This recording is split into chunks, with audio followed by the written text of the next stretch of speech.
ગુજરાત વિધાનસભામાં આજે ગૃહ વિભાગની માંગણીઓ પર ચર્ચા ચાલી રહી છે. જે ગુજરાતની 6.5 કરોડની જનતાની સલામતી સુરક્ષાની જવાબદારી પોલીસના શિરે છે, ગૃહ વિભાગના શિરે છે, સરકારના શિરે છે. એ ગૃહ વિભાગમાં બે પ્રકારના લોકો આજે ફરજ બજાવી રહ્યા છે. એક અધિકારીઓ, એક પોલીસ કર્મચારીઓ એવા છે કે જે ખૂબ નિષ્ઠા પ્રમાણિકતાથી ઓછો સ્ટાફ હોવા છતાં, કામનું ભારણ વધારે હોવા છતાં, ઓછા પગારમાં, ઓછી સુવિધાઓમાં ગુજરાતના લોકોની સલામતી સુરક્ષા માટે દિવસ રાત મહેનત કરી રહ્યા છે, કામ કરી રહ્યા છે, જીવના જોખમે કામ કરી રહ્યા છે. અને બીજી તરફ એમ ગૃહ વિભાગમાં એક બીજો વર્ગ એવો છે કે અધિકારીઓ, પોલીસ કર્મચારીઓ કે જેનું કામ સતત તોડબાજી કરવાનું છે, ક્યાંક જમીનના કબજા લેવડાવવાના, ક્યાંક વાદ વિવાદમાં સુલે સમાધાન કરાવીને મોટું કમિશન લેવાનું, મોટા પ્રમાણમાં ભ્રષ્ટાચારથી પૈસા ભેગા કરીને વૈભવી જીવન જીવવાનું. આ બે પ્રકારના કર્મચારીઓની વચ્ચે જે ગાંધીનું ગુજરાત કહેવાય, જ્યાં નશાબંધીનો કાયદો અમલમાં છે, એ નશાબંધીનો કાયદો ફક્ત કાગળ પર છે. આજે ગુજરાતનું કોઈ પણ ગામ, કોઈ પણ ગલી એવી નહીં હોય કે જ્યાં દારૂ વેચાતો નહીં હોય. ગામથી લઈને ગાંધીનગર સુધી દારૂ વેચાય છે, પીવાય છે. એની પાછળનું જો એકમાત્ર કારણ હોય તો સરકારની નિષ્ફળતાઓ છે, સરકારની ઈચ્છા શક્તિનો અભાવ છે, અને મોટા પ્રમાણમાં જે ગૃહ વિભાગમાં, પોલીસ ખાતામાં પૈસા અને હપ્તા લેવાય છે બુટલેગરો પાસેથી, એ એના માટે જવાબદાર છે. વિદેશી દારૂ બીજા રાજ્યોની સરહદોમાંથી ગુજરાતમાં આવે, એ રાજસ્થાન હોય, મધ્યપ્રદેશ હોય, દીવ, દમણ કે સેલવાસની સરહદો હોય, ત્યાંથી જે મોટા પ્રમાણમાં ટેન્કરો કે કન્ટેનર લોડ જે વિદેશી દારૂ આવી રહ્યો છે, સરકાર પહેલા એમ કહેતી હતી કે અમે એવા સ્કેનર મૂકીશું કે આખા કન્ટેનરો સ્કેન થઈ જશે, એક બોટલ પણ દારૂ નહીં આવે. પણ સરકારના એ સ્કેનરો ક્યાં ગયા? કાં તો હપ્તા આપવાને કારણે સ્કેનરો બંધ થઈ ગયા છે. અંબાજીની બોર્ડરમાંથી રાજસ્થાનથી વિદેશી દારૂ આવે અને આણંદ જિલ્લામાં જઈને પકડાય અને સરકાર પછી એક પીએસઆઈ કે કર્મચારીને સસ્પેન્ડ કરવાની વાત કરે, પણ જે બોર્ડરમાંથી કન્ટેનર પ્રવેશ કરે છે ત્યાંના એસપી થી લઈ જેટલા જિલ્લાઓમાંથી પસાર થાય છે એ એસપીઓની કોઈ જવાબદારી નથી, એ વિસ્તારના રેન્જ આઈજીની કોઈ જવાબદારી નથી, તમારું જે આઈબી ને બાકીનું તંત્ર છે એની કોઈ જવાબદારી નથી. પણ ફક્ત ને ફક્ત કોઈ નાના કર્મચારી કે પીએસઆઈ પર કાર્યવાહી કરીને સરકાર વાહવાહી મેળવે છે. પણ સરકારની ઈચ્છા શક્તિનો અભાવ અને હપ્તાખોરીને કારણે આજે આખા ગુજરાતમાં પાણી ના મળે પણ દારૂ મળે છે, યુવાધન બરબાદ થઈ રહ્યું છે. નાની ઉંમરે યુવાનો નશાના રવાડે ચડીને મોતના મુખમાં ધકેલાઈ રહ્યા છે. આપણી બેન દીકરીઓ નાની ઉંમરે વિધવા થઈ રહી છે. એ જ રીતે ડ્રગ્સનું દૂષણ વધી રહ્યું છે. હમણાં લોકસભાના પ્રશ્નોત્તરીમાં જવાબ આપવામાં આવ્યો કે આખા દેશના જે દરિયાકાંઠાના બંદરો છે ત્યાં જેટલું ડ્રગ્સ પકડાયું, એ 11,000 કરોડ જેટલી રકમનું ડ્રગ્સ પકડાયું, એમાંથી 7,350 કરોડની રકમનું ડ્રગ્સ ફક્ત ગુજરાતના બંદરો પરથી પકડાયું. એટલે કે 65% ડ્રગ્સનું લેન્ડિંગ આખા દેશમાં ગુજરાતમાં થાય છે. અને ગુજરાતમાં જે લેન્ડિંગ હબ તો બની ગયો, પણ સાથે સાથે ફાર્માસ્યુટિકલ કંપનીઓની આડમાં અનેક જગ્યાએ ડ્રગ્સનું મેન્યુફેક્ચરિંગ કરવામાં આવે છે અને આ ગુજરાતથી વિદેશ સુધી એક્સપોર્ટ પણ કરવામાં આવે છે.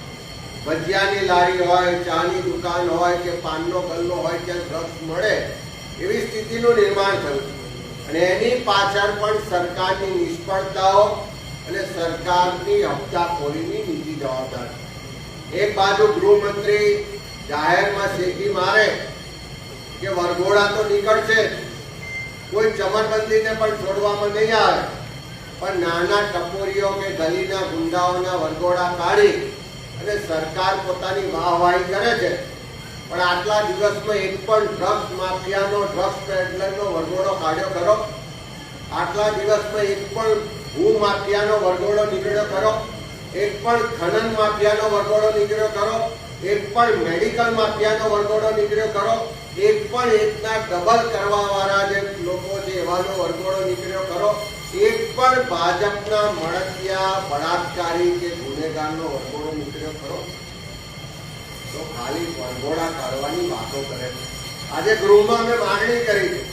એક બાજુ ગૃહમંત્રી કહે છે કે વરઘોડા તો નીકળશે, બીજી બાજુ હોમ ડિપાર્ટમેન્ટ એમ કહે છે કે વરઘોડા અમે કાઢતા નથી, કાયદામાં એવી કોઈ જોગવાઈ નથી, એ નિયમો વિરુદ્ધ છે, અમે તો ખાલી બનાવ બને, ઘટના બને તો એનું રિકન્સ્ટ્રક્શન કરીએ.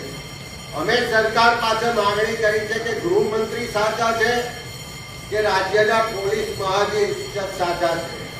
અને વરઘોડા તમે અમરેલીમાં ભાજપની આંતરિક લડાઈમાં એમનો જે લેટર કાંડની ગેંગવોર થઈ, એમાં એક માસૂમ દીકરી ભોગ બની, એનો વરઘોડો કાઢ્યો, એને પટ્ટા માર્યા, તો આટલા સમય થવા છતાં એ લેટર FSLમાં મોકલ્યો છે તેનો રિપોર્ટ કેમ જાહેર નથી થતો?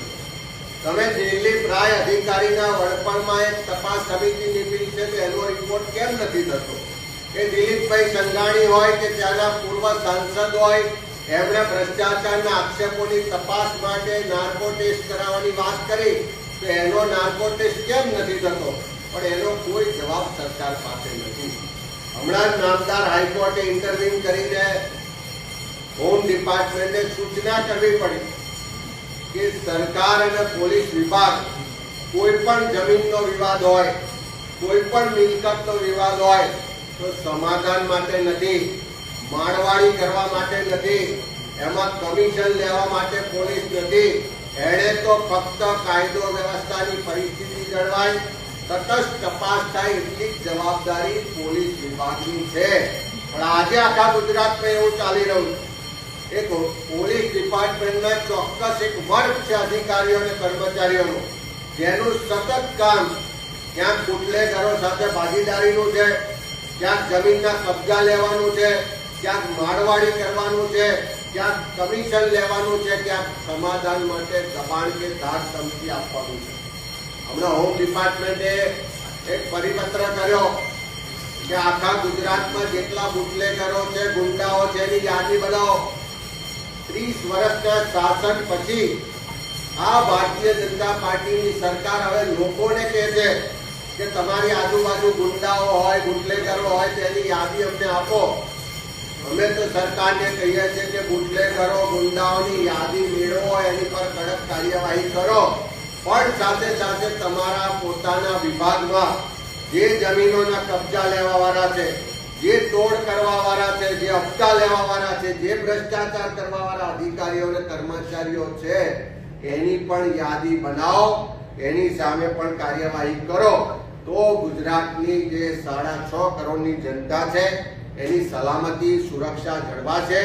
સાથે સાથે સરકાર દ્વારા, હોમ ડિપાર્ટમેન્ટ દ્વારા જે ભેદભાવ ને અન્યાયકારી વલણ છે એનો એક દાખલો છે કે સબકા સાથ સબકા વિકાસની વાત તો થાય છે, પણ જ્યારે કેસ પાછા ખેંચવાના આવે તો પાટીદાર આંદોલન વખતના કેસ પાછા ખેંચવાની જાહેરાતો થાય છે.